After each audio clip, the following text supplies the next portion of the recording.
नमस्कार बंधुरा आमी आबारो फिरे एसेছি आरो एकटी नतून पर्व निये। आजकेर এই पर्वे आमी आलोचना करते चलेছি ईश्वर किभाबे आमादेर परीक्षा नेয় এবং আমরা কিভাবে তাতে উত্তীর্ণ হতে পারি সেই বিষয় নিয়ে। আজকের পর্বে আমি আরও আলোচনা করব কিভাবে ঈশ্বরের আশীর্বাদ পাওয়া যায় সেই বিষয় নিয়ে। শুরু করার আগে বলে রাখি বন্ধুরা, এরকম ধরনের নানা রকম ভিডিও এই চ্যানেলে আগে থেকে আপলোড করা রয়েছে, সেগুলি চাইলে দেখে আসতে পারেন এবং চ্যানেলটিকে অবশ্য করে সাবস্ক্রাইব করুন।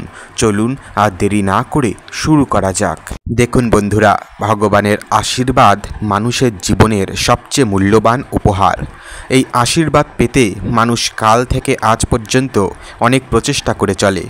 ভগবদ্গীতা এবং শ্রীকৃষ্ণের শিক্ষা আমাদের এই আশীর্বাদ পাওয়ার পথ দেখিয়ে দেয়। শ্রীমদ্ ভগবদ্গীতার মতে ভগবান সর্বত্র বিরাজমান এবং সকলের অন্তরেও। আমরা যখন ভগবানের সাথে নিজেকে একাত্ম করি তখনই তার আশীর্বাদ আমাদের জীবনে প্রবেশ করে। গীতায় শ্রীকৃষ্ণ বলেছেন, কর্মযোগ অর্থাৎ নিঃস্বার্থভাবে কাজ করুন, ফলের আশা ছাড়া। কাজকেই পূজা করুন এবং পূজা স্বরূপ ঈশ্বরের চরণে নিবেদন করুন। জ্ঞানযোগ, জ্ঞান অর্জন করুন, বিশেষ করে আত্মজ্ঞান, কারণ আত্মাকে জানলেই ভগবানকে জানা যায়। ভক্তিযোগ, ভগবানকে ভক্তি করুন, তার নাম জপ করুন, তার স্মরণ করুন।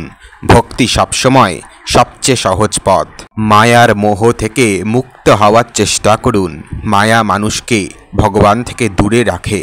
শ্রীকৃষ্ণের শিক্ষা ও জীবন আমাদের দেখায় যে ভগবানের আশীর্বাদ পাওয়ার জন্য আমাদের কি করতে হবে। প্রথমত, সত্যবাদী হওয়া। সত্যবাদিতা ভগবানের প্রিয় গুণ। সত্যবাদী মানুষ সর্বদা ভগবানের আশীর্বাদ লাভ করতে পারে। দ্বিতীয়ত, ধর্ম পালন। ধর্ম মানে সৎকর্ম। সৎকর্ম করলে ভগবান খুশি হন এবং আশীর্বাদ করেন। তৃতীয়ত, দয়ালু হওয়া। দয়ালু হওয়া মানুষের সর্বশ্রেষ্ঠ গুণ। দয়ালু মানুষ সকলের কল্যাণ চায় এবং ভগবানের আশীর্বাদ পায়। এবং চতুর্থ, সম্পূর্ণ সমর্পণ।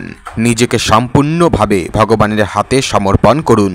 ভগবান যা করেন তা ভালোর জন্যই করেন। এবার বলবো ভগবানের আশীর্বাদ পাওয়ার উপায়। নিয়মিত ধ্যান। ধ্যানের মাধ্যমে মনকে শান্ত করা যায় এবং ভগবানের সাথে যোগাযোগ স্থাপন করা যায়।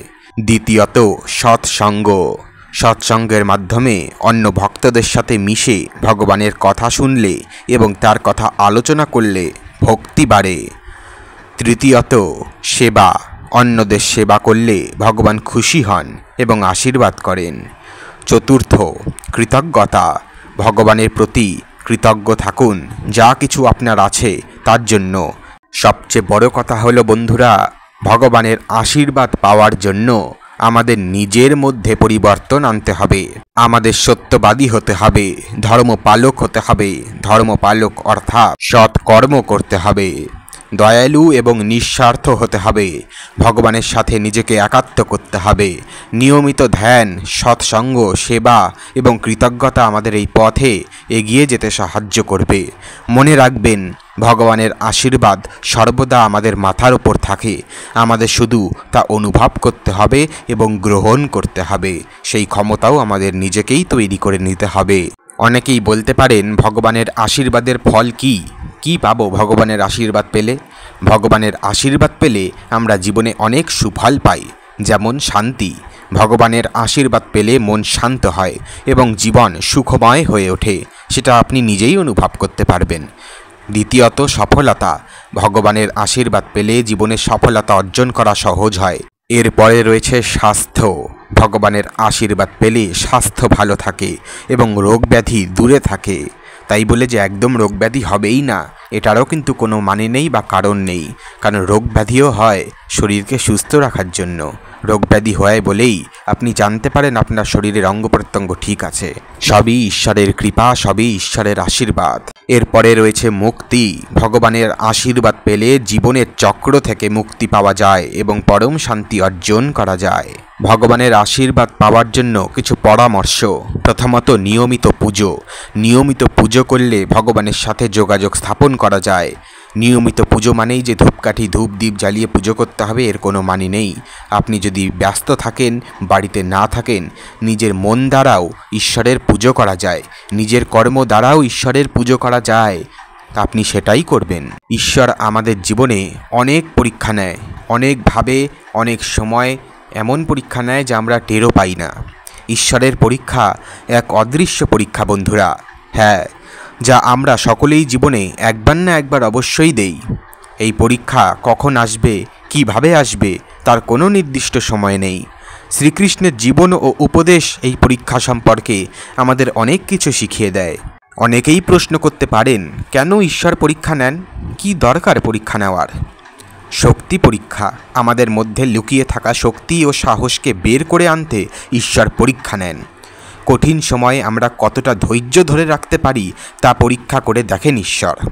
আমাদের ভক্তি কতটা প্রকৃত তা পরীক্ষা করে দেখেন ঈশ্বর। আমরা জীবনের সত্যকে কতটা বুঝতে পেরেছি, নিজেকে কতটা আত্মনুসন্ধান করতে পেরেছি তা পরীক্ষা করে দেখেন ঈশ্বর। ঈশ্বরের পরীক্ষায় উত্তীর্ণ হওয়ার উপায় হলো ধৈর্য। কঠিন পরিস্থিতিতেও ধৈর্য ধরে রাখুন, বিশ্বাস রাখুন নিজের ওপর এবং ঈশ্বরের ওপর। নিঃস্বার্থভাবে কর্ম করে যান, যে রকম পরিস্থিতিই আসুক না কেন। নানা রকম জ্ঞান অর্জন করুন এবং সত্যকে বুঝুন।